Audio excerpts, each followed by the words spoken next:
সম্মানিত দর্শক শ্রোতা, আসসালামু আলাইকুম। আজকে জনপ্রিয় পত্রিকা কালের কণ্ঠের একটা শিরোনামে দেখেছি যে ওসিকে ফাঁসি দেওয়া জায়েজ, অয়নের স্ট্যাটাস নিয়ে যা বললেন মাসুদ কামাল। একজন থানার ওসি, তাকে ফাঁসি দেওয়া জায়েজ হয়ে গেছে।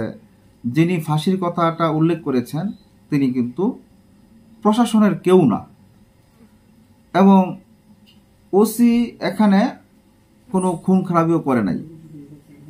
সে ন্যায় পথের একটা কথা বলছে, এটা বৈষম্যবিরোধী ছাত্র আন্দোলনের তার কথাটা তারা গ্রহণ করতে পারে নাই, ওসির কথাটা ন্যায় মনে করে নাই। তারা ছাত্রলীগ নেতাকে আটক করে থানায় নিয়ে গেছে, পুলিশ প্রশাসন কেন তাকে গ্রেপ্তার করে নাই, এটাই ছিল পুলিশের অন্যায়।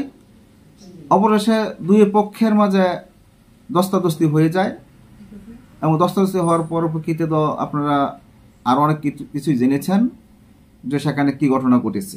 আজকে জনপ্রিয় সাংবাদিক এবং রাজনৈতিক বিশ্লেষক মাসুদ কামাল স্যার যেই কথাগুলো তুলে ধরেছেন, এই অয়নের কথাটা বিশ্লেষণ করেছেন, এখানে উনি কি বলেছেন, তাহলে বেশি কথা না বাড়িয়ে আসুন আমরা সেই রিপোর্টটি দেখে আসি।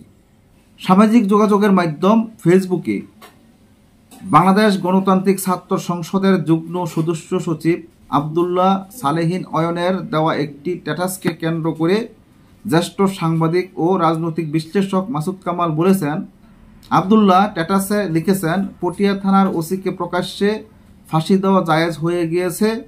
জুলাইয়ের মতো ওসি জায়েদ নূরকে মেরে রাস্তায় লাশ ঝুলিয়ে রাখতে হবে।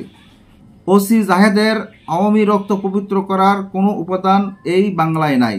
5 আগস্টের পর এদেরকে ঝুলানো যায়নি দেখে এরা আজকে এই সাহস করেছে।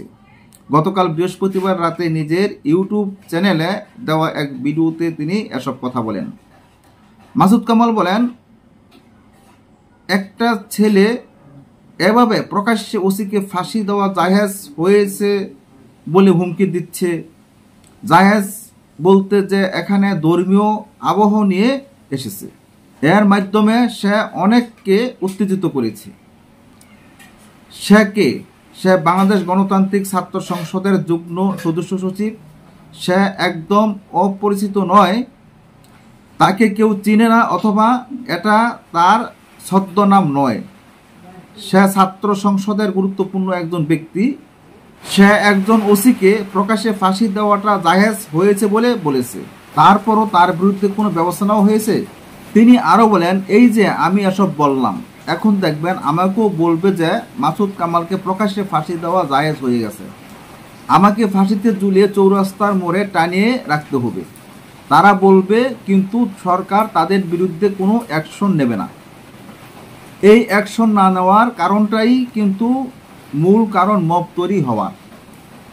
যখন আপনারা কোনো অ্যাকশন না নেবেন, বরং মব যারা তৈরি করেছে তাদের দাবির কাছে নথি স্বীকার করবেন এবং ওসিকে ওখান থেকে প্রত্যাহার করে নিয়ে আসবেন, তার মানে কি আপনি মবের কাছে আত্মসমর্পণ করলেন অথবা মবকে প্রশ্রয় দিলেন।